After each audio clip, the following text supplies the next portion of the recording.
Kender du dette, at vågne hver morgen på lag, når der kribler af lus? Trække i lasede klude, mens vejret derude er isnende sus. Kender du dette, at smides på porten hver morgen, når klokken er 6? Af en logimutter i et par sutter og bare særk som en eventyrheks. Kender du dette, at vide, at dagen er evig og endeløse lang? Opad og ned ad en gade med regnvåd facade, jeg stamper min gang. Ud gennem byen og frem og tilbage, en gang uden vilje og mål.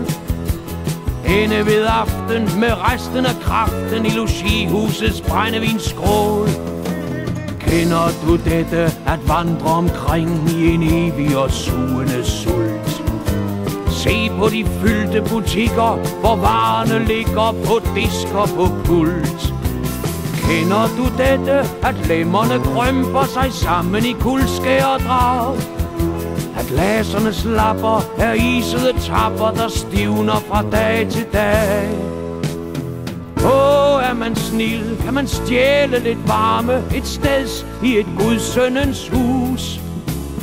Lunes i stole, mens præster i kjole lovsynger til orgelets brus. Lovsynger Herren, der bragte alverden retfærdigheds hellige bud. Kender du dette, at folk, der er mætte, lovsynger den dødfødte Gud? Kender du dette, at vide, du ejer en skabende, vildende ånd, der er besmittet af smudset og skidtet, men sultsløber evne og hånd? Kender du dette, at trampes i støvet og føle en centner tung hæl? Hvile på nakken, men snøvlet og snakken vil frelse hver uselig træl. Sig det bare, du kender det ikke. Du høger bag sultynget disk. Glipper geschæften, så åbner du kæften og tager bare fat på en frisk. Du er eksperten i lovlydig snyden, din gang er englelig blid. Mønter i kassen, en mø på madrassen, er målet for hele din flid. Sig det bare, du kender det ikke, du borger bag støvmættet pult. Kryben og bukken, lidt hellighedssukken, får frelst dig fra savn og fra sult. Tænk, du kan stige mod samfundets top, blot placeringens evne er stor. Tænk om det hente, du dagene endte som chef for et større kontor. Sig det bare, I kender det ikke, i samfundets bærende lag. Vi er en kaste, som loven skal baste. Vi er bare samfundets brag. Vi er til overs og vil svinde hen som den sne, der går over i tø. Men herregud, tror I virkelig, vi lægger os pænt stille hen for at dø? Nej, kære godt folk, så hellere tænde en oprørets helvedes ild. Tømre sin kiste og slås til det sidste og bare stå til at stå til. Tag sin chance i oprørets brænde og falde på skansen som mænd. Eller styrte en blot bære byrde og slappes og sløvt falde hen.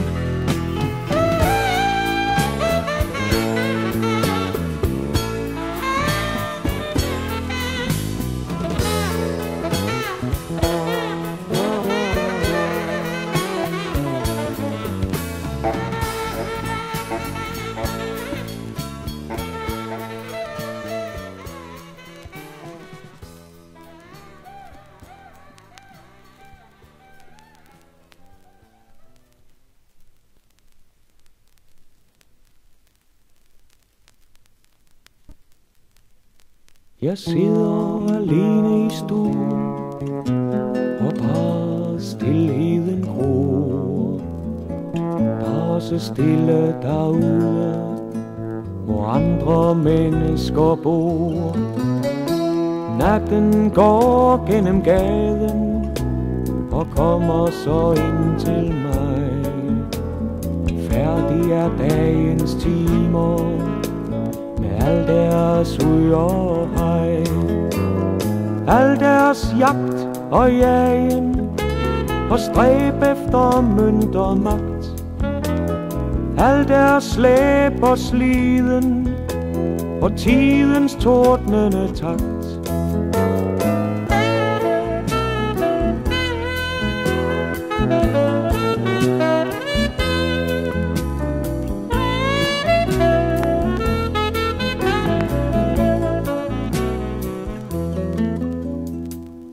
Så stille i huset, og er det i selve mit sind. Stilheden er som et kærtegn, der stryger over min kind. Og dem som jeg hårdt har hadet og drømt om at hugge ned, jeg sidder og ønsker bare, at de får den samme fred.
Jeg kunne da godt tage min knallert og suse til dig, Louise.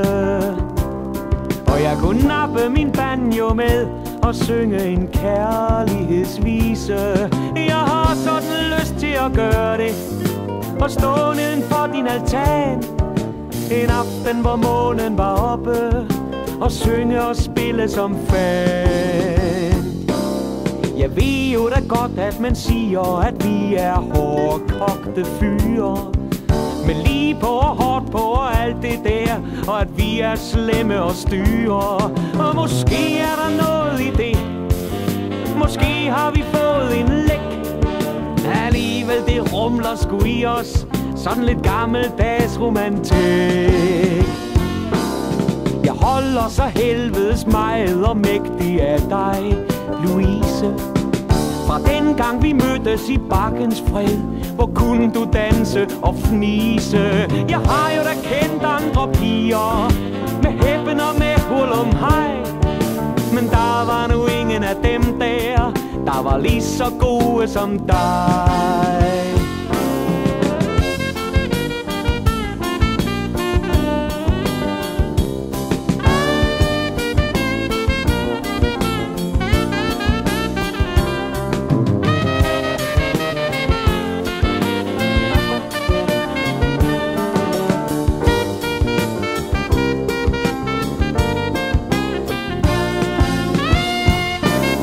Jeg står der så ofte og venter på dig ved fyreaftens tide.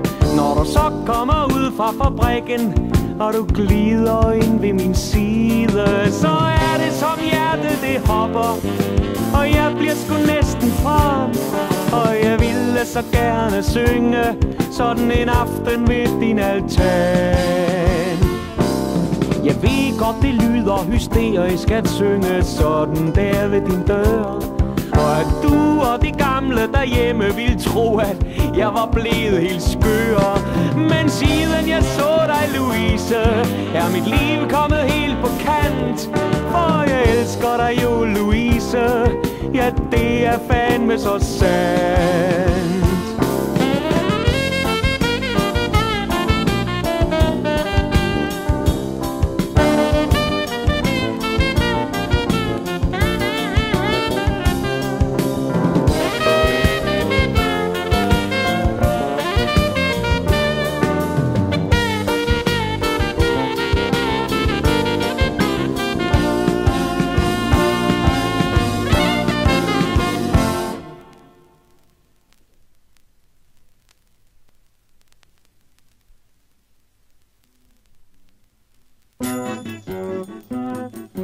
Kammerat, kan du stikke mig en cigaret? Skal jeg huske dig helt til min død? Jeg er arbejdsløs, siger du er gået om bak. I dag har jeg ikke smagt brød. Men fanden i det, hvis jeg blot har tobak, kan livet skulle blive så let. Kammerat, tag og stik mig nu den cigaret. Når jeg så får lidt fyr og ser røgen gå op som en lille og drivende sky, kan jeg sidde og lave de særeste ting af røgen og blive som ny. Sådan lidt tobak sætter tanken i sving. Man kan glemme den luslitte frak, når man har sådan en djævleblind smule tobak. Jeg har drevet på gaden de sidste par døgn, ikke ejet en eneste mønt. Men det kan jo være sådan som det vil. En gang skal man jo have begyndt. For husly og arbejde, hvor du vil. Jeg prøvede, men nu er jeg træt. Og dog, blot jeg fik mig en cigaret. Jeg skulle forme i røgen det skønneste slot, med gesvejsning i sølv og i guld. Den dejligste ugeløn, der blev plads til et tal, og så masser af nul. En middag tip-top på et herligt kalas, en gang være stoppende midt.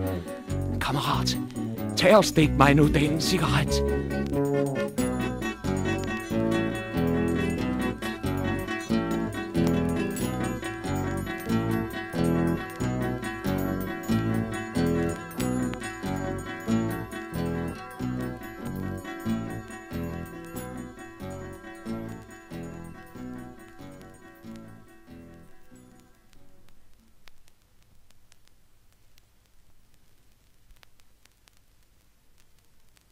Jeg kom med lidt roser den dag, da min far sagde op fra sit værksted og gik.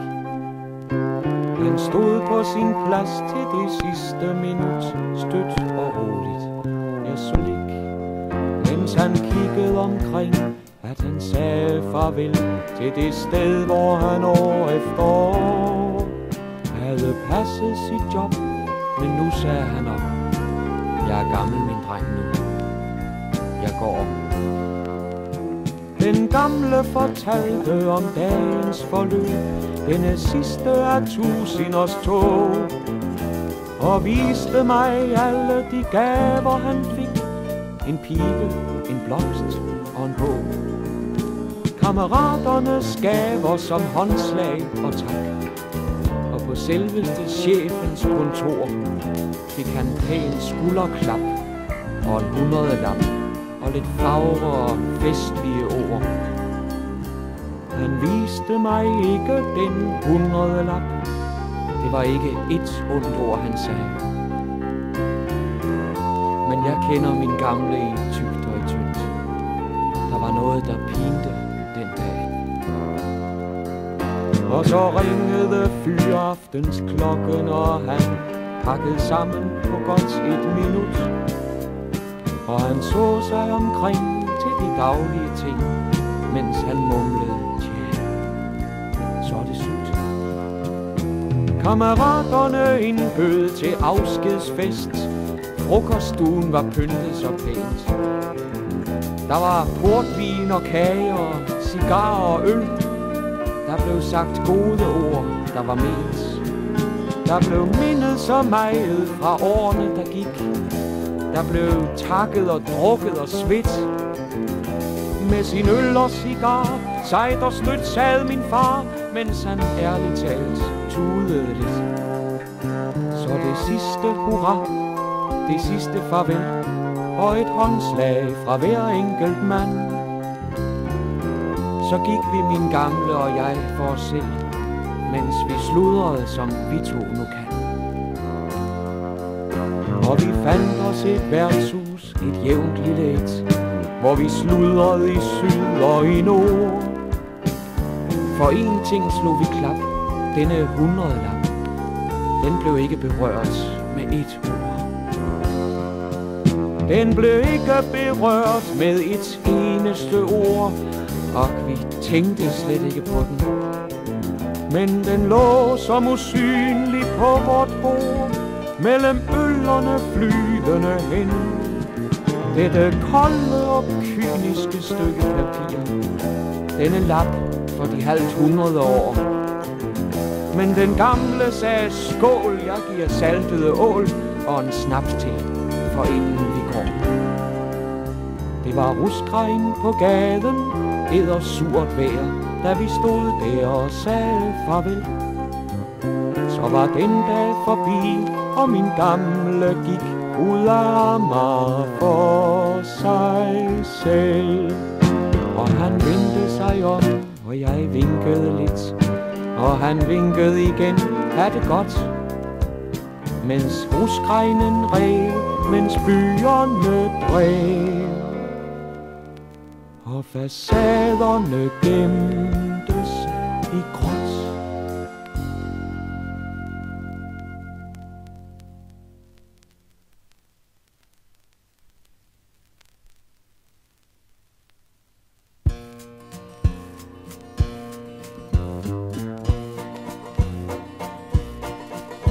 Den ene spillede banjo, den anden mandolin, den tredje af harmonikassen trak så sæ og vin. Når de gik hen ad vejen, de stansede ved hver gård og spillede de viser, der til pigehjerter går. Og ham, der spillede banjo, var sort af hud og hår. Hans vugge stod i Congo i et rent tilfældigt år. Hans mor var sort en hedning, hans far hvid missionær. Og ham, der spillede banjo, havde arvet lidt af hver. Den anden, ham der spillede så flot på mandolin, var som den lyse dag, så ren, så fager og så fin. Hans fader var en greve, hans mor en tater mere. Og ham med mandolinen havde arvet lidt af hver. Den tredje, ham der hev i sin træk harmonika, han havde 16 fædre fra sin allerførste dag. Og skønt de alle 16 frækt nægtede hver især, ham med harmonikassen havde arvet lidt af hver. Så spillede de trænde for godt folk rundt om land. De spillede for kvinder, og de spillede for mand. Men mest dog for de piger, der lå, når de kom nær. Men der var en, de elskede til sammen hver især. Hun elskede ham med banjo og ham med mandolin, og ikke mindst harmonikassens sødmefulde vin. Når de kom til den by, hvor hun var, de havde kær, de blev der trænde nætter, det var lige en til hver. Så skete det de tider, hvor vårens blomster gror. Ved hendes bløde lænder lå det nysseligste nord. En knægt så sund i formen, men ellers dog lidt sær. Han havde nemlig arvet fra de trænde lidt af hver. Han voksede og blev større, sådan som det skal ske. For børn er sunde piger, der kan elske og kan lide. Men da de trænde følte, at dødens stund var nær, han fik de instrumenter, som de spillede hver især. Så spillede han på banjo og flot på mandolin, og lokkede af harmonikassen sylvefulde vin. Han døde midt af alder, og visen er forbi. Om 3 små musikanter, der blev et musikgeni. Vi vil glemme, at verden er gået amok, og at alt det, vi troede, er smadret i brok. Er det løgn, hvad jeg siger, kammerater? Lad os lappe lidt øl, og hvad rager det os, at de andre, de skændes og kriges og slås, og at verden er vild af soldater. Nej, vi synger en brandsjoffelvise om en tøs eller 2 eller 10, mens verden derude som blodige skygger flagrer forbi. Vi sidder et saftigt og søftigt slæng, og vi hyler os hæs i et herligt refræn. Er der is ved Haparanda, og det rager ikke mig. Der er hit her hos Amanda. Dudelum dig, tju hej. Jeg vil passe mig selv og min øl og min tøs. Er jeg blevet en skude, hvis anker gik løs? Var der nogen, der ømtede det sludder? Jeg har godt vidst, at mennesker var løgn og var lort. Har jeg troet på dem? Ja, jeg har måske gjort. Men nu ved jeg, det hele er mudder. Lad os få en brandsjoffelvise. Hvorfor fanden skulle vi ikke have den? Lad alle de blodige skygger derude fra flyde hen. Vi sidder et saftigt og søftigt slæng. Lad os lalle et nyt og et herligt refræn. Kan jeg ikke få Rasmine, og det rager ikke mig. Kan jeg få en anden Gine? Dudelum dig, tju hej. Jeg ved godt, at jeg troede på dit og på dat. Jeg har ærligt talt været et mærkeligt skvat. Lad os få en omgang for fanden. Er der sjusser og øl og snaps og sprit og tøser og den slags, ja, så når man sgu vidt og kommer aldrig ordentligt på spanden. Lad os få en brandsjoffelvise om en tøs, som man krammer kaput. Har jeg drømt om en helt anden vise, så er det pjankeri slut. Vi sidder et saftigt og søftigt slæng. Lad os ølle et nyt og et dejligt refræn. Er der knærken i divanen, og det rager ikke mig. Hun er hønen, jeg er hanen. Dudelum dig, tju hej.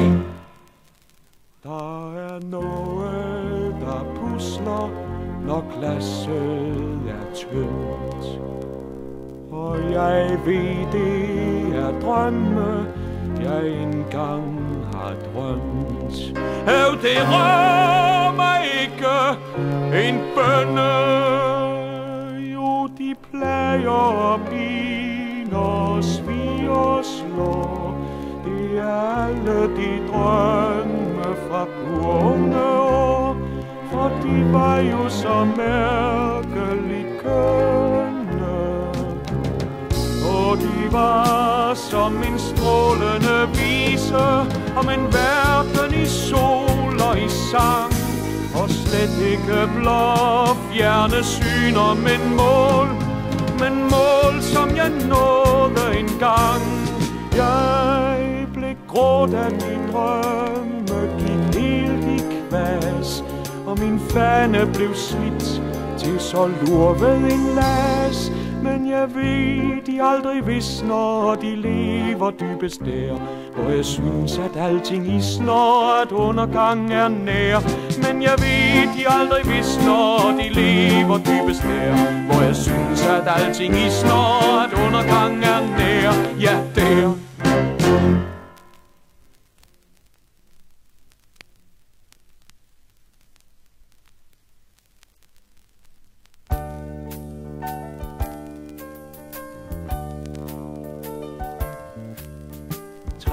Stolte hvide svaner er fløjet over huset. Jeg så dem fra min have og sansede vingesuset. Og det er godt at sidde helt hyggeligt og stille og være væk fra verdens stormende og vilde. At sidde bag ved hækken og nyde trygt en bajer, mens verden går derude, urolig som den plejer.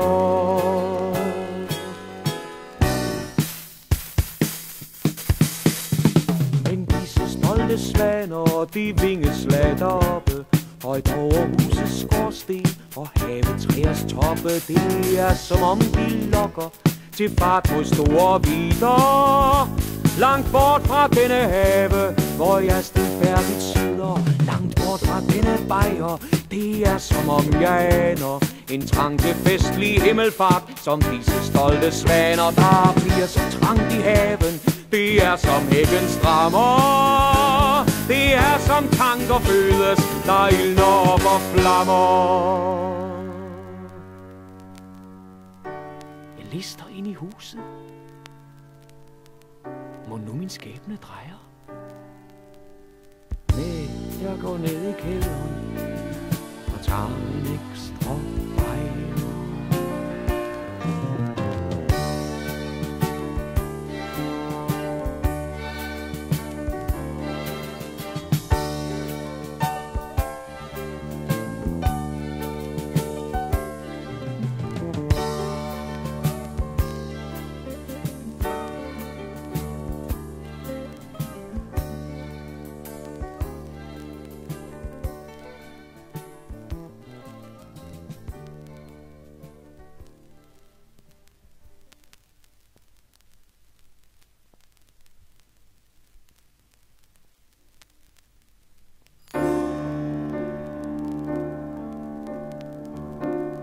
Jeg har fulgt ham igennem adskillige år. Ak ja, tiderne rinder, årene går. Han steg opad og opad, og nu er han stor. For han placerer sig altid ved det rigtige bord.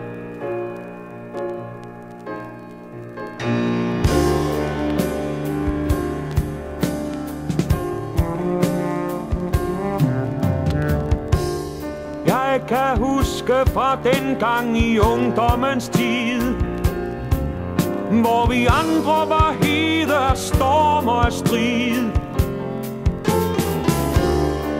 Han var altid så fuld af fornuftige ord, og han placerede sig altid ved det rigtige bord.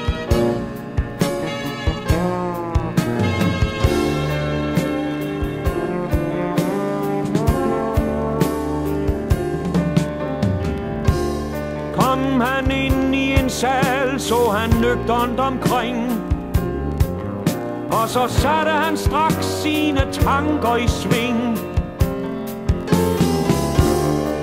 Og så gik han, ja ofte som efter en snor, hen og placerede sig ned ved det rigtige bord.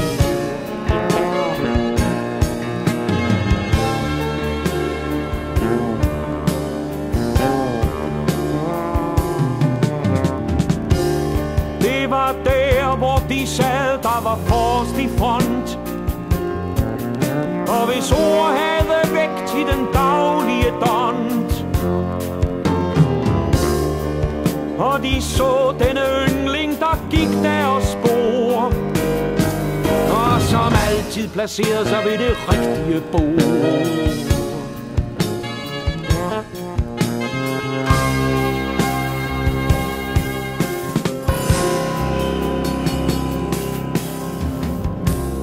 Og han steg mod toppen sådan lidt efter lidt, og han vandrede fremad sådan skridt efter skridt. Jeg tror ikke på selveste sagen, han tror, men han placerede sig altid ved det rigtige bord. Men han placerede sig altid ved det rigtige bord. Men han placerede sig altid ved det rigtige bord. Ja, han placerede sig altid ved det rigtige bord. Han placerede sig altid ved det rigtige bord. Ja, han placerede sig altid ved det rigtige bord.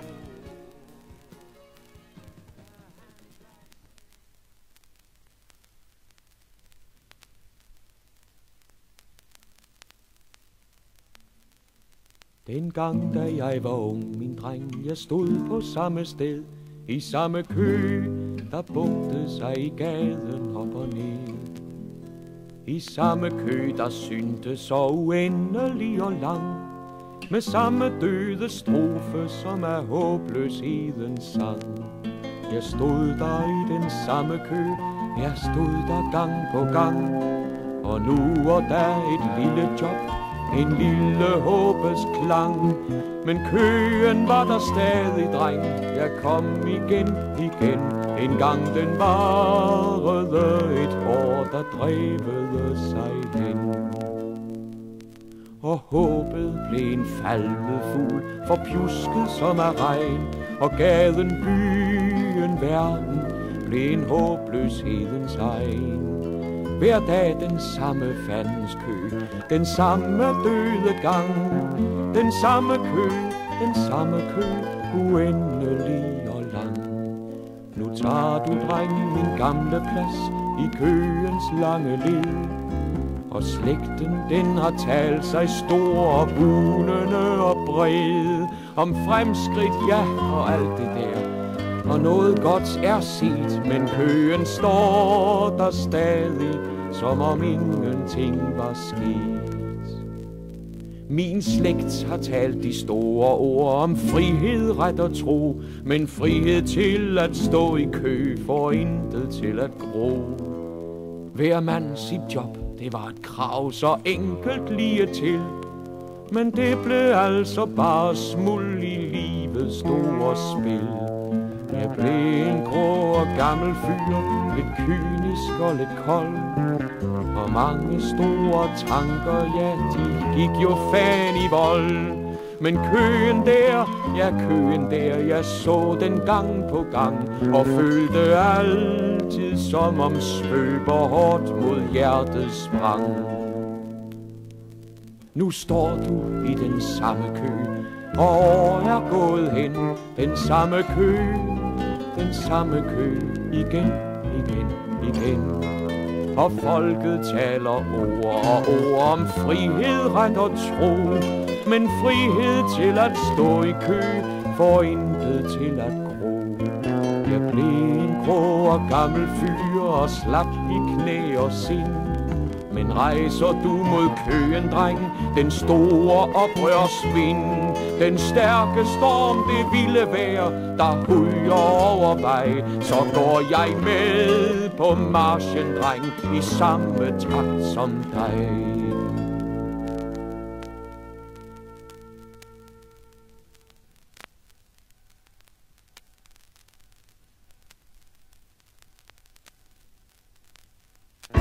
Se, det bruser af silke om bryst og lænd, Der æggende former for sløvede mænd. Der er kvinder med øjne, der brænder som ild. Og musikken er stormende, valsende vild. Og i bruset går dansen snart ud og snart ind. Hvem ser rynkernes rusk bag den sminkede kind? Og når narrerne ringler med bjællernes blik, er der tusind, der hilser med grådige nik. Hør det koglende kog, se det spraglede tog af narrer og skøger og savlende skrov. Der er angst bag ved sminken i bjællernes gang. Kan du lytte og høre en gravklokkes klang? For vi danser på randen af vulkanen. Der er glas, der bliver hævet med perlende vin. Der er gøjlen og rallen og glammende grin. Der er nøgne små skuldre, der rødmer af kys. Der er larm under festernes braglende lys. Der er øjne, der græd i den bitreste gråd. De vil kæmpe i brødet, i glemselens båd. Se, vi smykker vort hår med papirs blomsters krans. Og de vaklende ben vil vi tvinge til dans. Jeg vil bukke i vals med en arm om min hals. Der er arme og lænder og bryster til fals. Og vi vonder os vilde i drøn og musik. Og vi ringler og rasler med bjællernes blik. Men vi danser på randen af vulkanen.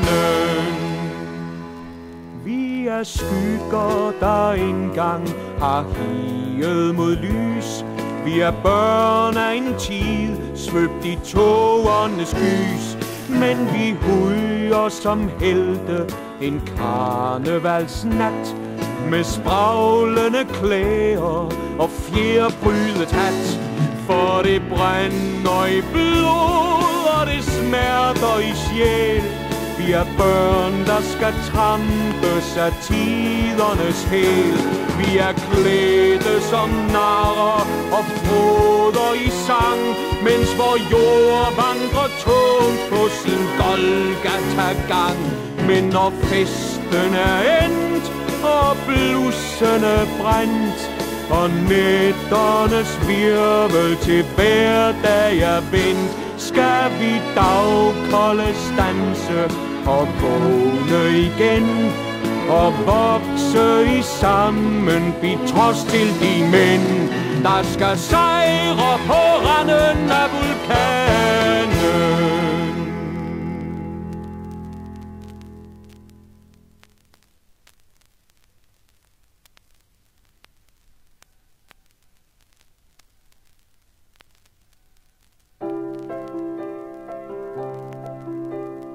Danmark for folket, det klinger og gror. Det er de stærke, de sejrende ord. Hver den, der virker med evne og ånd, og hver en, der skaber med den bakkede hånd. Hver den, der ærligt i arbejdets flid vil bygge op den nye dag, den nye folkets tid. Plads for dem alle, plads for alle, der vil. Danmark for folket, Danmark for folket.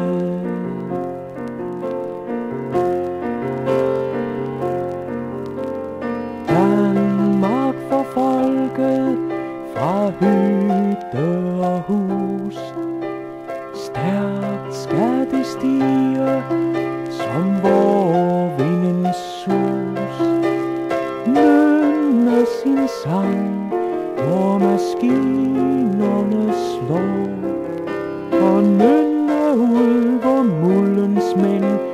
langs ejerne går. Synge ved disk og ved pult på kontor. Og storme ud til havets mænd langs skibets kølvandsbord. Plads for dem alle, plads for alle, der vil. Danmark for folket, Danmark for folket.